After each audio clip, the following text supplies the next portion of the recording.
Welcome back. I've been writing for years about the dodgy practices with used imports, especially the damaged ones that are coming in. Here's a couple of examples. Right?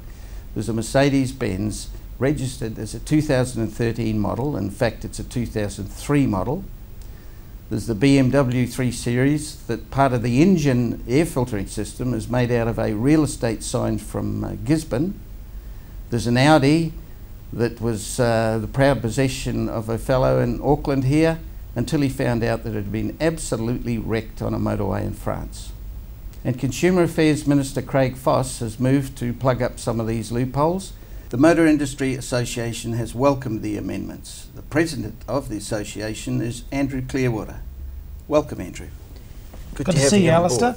Yeah, nice to get along. Right, you welcome these changes, obviously, because... Yeah, absolutely. I think anything that makes purchasing cars more transparent to the consumer is a good one. Yeah. I mean, a car purchase is sort of probably your second biggest asset outside your house. Indeed. But, you know, for some unsuspecting customers, they go along, buy a car, but they don't know the true history of it. No. And as we know, and as you've mentioned, there's cars coming across the border, whether they're flood damaged or smoke damaged or just basically written off and being rebuilt in New Zealand, then put on used car yards, and customers would have no idea. So, you know, I think in this day and age, we have to be a lot more transparent to consumers. I mean, we went through that period many years ago where there were a lot of abuses with vehicles coming from Japan. But recently, the ones that the MIA have been concerned about, and the NZ, the New Zealand Transport Association, have come from Aussie.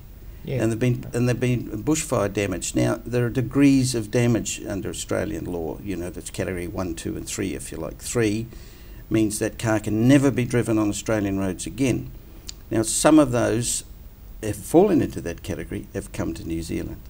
Right now, if, say, I can think of one, bushfire damage, now that would mean smoke and water damage. All right, in this case it did. But it is still repairable, even though it's not allowed back on the road in Australia by New Zealand standards. Gee, bit of Kiwi ingenuity, polish it up, spray a bit of deodorant around, get rid of the smell, and there it is. And this one was on Trade Me for just under $50,000. Trade Me's legal people got involved after they were prompted by the New Zealand Transport Agency, and they asked the seller to either fully disclose the background, including the fact that it had been written off in Oz, and apparently he complied. The Trade Me people admitted to me that yes, they did have a lot of problems with this.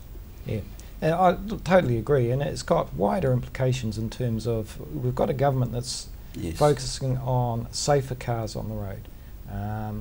Yet, as you say, some of these cars are getting repaired, but you wouldn't even know if for instance, the airbag is going to work in a serious crash.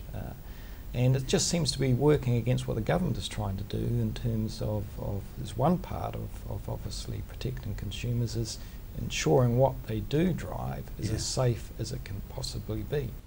So apart from your MIA responsibilities as president, you're also the managing director of Mazda. Now, you know, you've been there for quite a long time with Mazda, so you've seen the safety advances also, especially with your new Sky Active package that includes your drivetrain, your chassis, all sorts of other things. Now, the latest one, the Mazda 3, is chock-a-block with all that, isn't it? And that includes safety. Oh, absolutely. And just referring back, I've been with Mazda for 22 years next month. 7 years as 7 years as managing director, and I think through that time I've seen a huge amount of change in terms of technology coming into cars. But probably in the last 3 years, significant jump in the pace of change in terms of technology coming into cars. One of your great cars, forever in history, will be one of the great cars, is the MX-5. Came out here, what, 1990? Roughly 89, 90, 91? 89, yeah. The new one, all right, are you doing that in association with, so the stories have said, association with Alfa Romeo? Yeah, that's an interesting thing. Certainly the discussions were around that Mazda would take the lead in terms of the platform development. But there's been a few comments out of Fiat in recent times which would suggest maybe it isn't happening. I do know you're trying to put a Japanese culture and an Italian culture together. There'll be some interesting discussions going on. I mean, both companies are very, very proud of their sports car heritage, so there would be some interesting discussions. So whether that is going to continue through, I'm honestly not 100% sure. All right, you seen the new MX-5? I've seen some sketches of it. I haven't seen the car in the flesh yet. I hope to be able to do that my next trip to Japan. Okay. You know, I'm sure you want to know when we'll be seeing it. Next year, got to be next year. Well, I'd like to think it's next year. You know, trade secrets and all that, but it's not too far away, and I suspect we'll hear a bit more about it during the course of this year.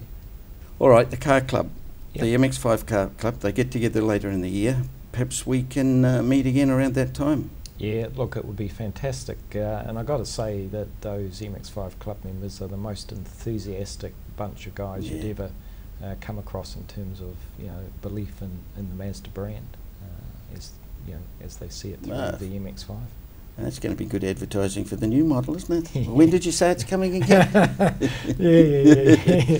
Thank you, Andrew. Cheers. Good to see you. And you. Well, that about wraps up the first episode. This show and the website automotivenews.co.nz will continue to keep tabs on the car industry. The ads you've seen on tonight's show represent today's slick face, but there was a time many years ago when things were certainly different. Here's an iconic ad, an iconic Kiwi ad from almost 20 odd years ago. I'm Alastair Sloane. Thank you for joining us. See you next week. Meantime, drive safely.